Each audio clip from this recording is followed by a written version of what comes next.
Have you ever heard the phrase a Kodak moment? It used to mean capturing a perfect, precious memory on film. But today it has a totally different meaning in the business world, a moment of failure. And the story behind that change is one of the most fascinating and cautionary tales in modern history. What if I told you that the company that literally invented the first digital camera went bankrupt because they were afraid of digital cameras? It sounds insane, right? But that's exactly what happened to Kodak.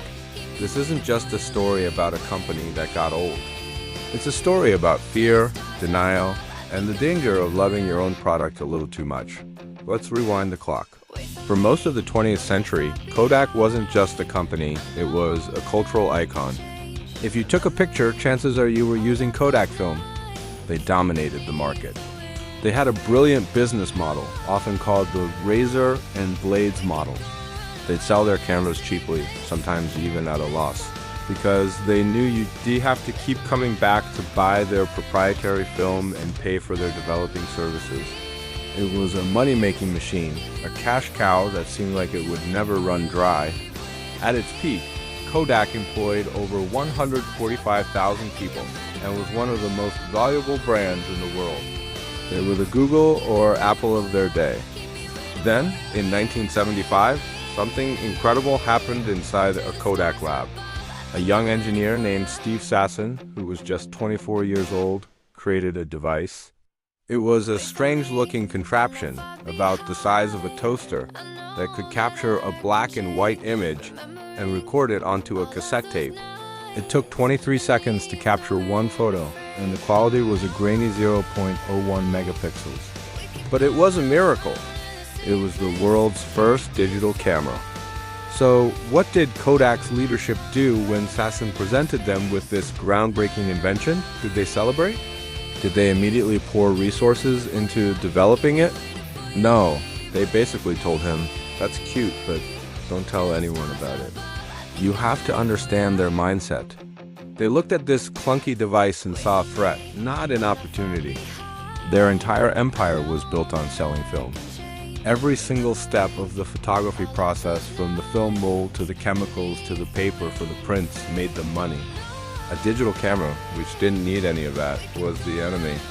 They were so focused on protecting their existing profits from film that they couldn't see the future they had just invented. This is the first major business lesson from Kodak's story. Don't let your current success blind you to future threats. They suffered from what we now call success bias. They were so good at what they did, so profitable, that they believed it would last forever. They saw the digital camera not as the next big thing, but as a low-quality, expensive toy that would never replace the beautiful, rich experience of film photography.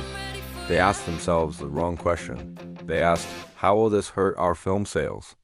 They asked, how will this hurt our film sales, instead of asking, how can we use this to create a new market and lead the future of photography? Instead of asking, how can we use this to create a new market and lead the future of photography? For the next decade and a half, Kodak sat on the technology. They did some research, they filed some patents, but they never committed. They were paralyzed by fear.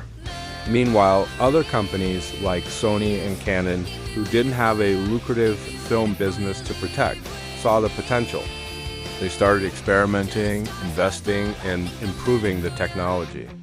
By the early 1990s, digital cameras started hitting the market, and they were getting better and cheaper every year. Now, what do you think Kodak did? They finally jumped in, right? Well, sort of. They started making their own digital cameras, and some of them were actually pretty good. But their heart wasn't in it. Their strategy was fundamentally flawed. They treated their digital camera division as a side project, not the future of the company. Here's the second critical lesson. Asterisk, asterisk, when you decide to innovate, you have to go all in. Asterisk, asterisk. You can't have one foot in the past and one foot in the future. Kodak tried to do both. They were selling digital cameras, but at the same time, their marketing was still heavily focused on the superiority of film. They even ran ad campaigns trying to convince people to print their digital photos, using Kodak paper and Kodak printing services, of course. They were trying to force the new technology to fit their old business model instead of creating a new business model for the new technology. Imagine if Netflix, back when they were mailing DVDs, had also tried to protect video rental stores. It's unthinkable. They knew streaming was the future, and they cannibalized their own DVD business to become the king of streaming. Kodak failed to cannibalize its film business, and in the end, competitors did it for them. As the 2000s rolled on, the tsunami hit. Digital cameras became the standard. Then came the smartphone, putting a high-quality digital camera in everyone's pocket. The need for film didn't just decline, it plummeted off a cliff. Kodak's primary source of revenue vanished almost overnight. All those years of record profits, all that market dominance, meant nothing. Their cash cow was gone, and they had nothing big enough to replace it. This brings us to the third and perhaps most important lesson. Your company's culture is everything. The problem at Kodak wasn't just a few bad decisions at the top. It was a company-wide culture that was resistant to change. It was a chemical company, not a software company. The executives were experts in chemistry and manufacturing, not in electronics and digital ecosystems. When faced with the digital revolution, they didn't have the DNA to adapt. They kept trying to solve a digital problem with an analog mindset. They missed the real revolution.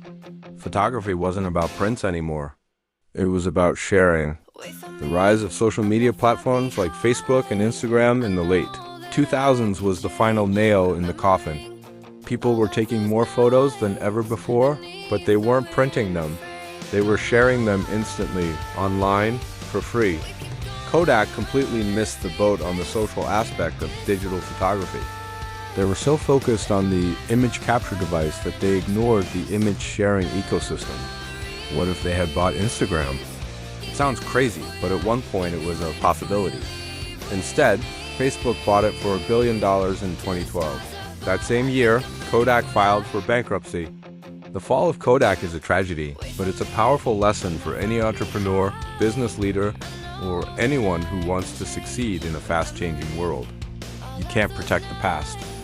You have to be willing to disrupt yourself before someone else does. You have to be paranoid and constantly ask, what's going to kill our business? And then have the courage to invest in that very thing. So the next time you hear Kodak moment, don't just think of a missed photo op, think of a missed future. It's a reminder that no company is too big to fail, and that the future belongs to those who have the courage to embrace it, even if it means letting go of a comfortable and profitable present. Thanks so much for watching. What do you think is the biggest lesson from Kodak's story? Let me know in the comments below. And if you found this interesting, please hit that like button and subscribe for more stories about the businesses that shape our world. See you next time.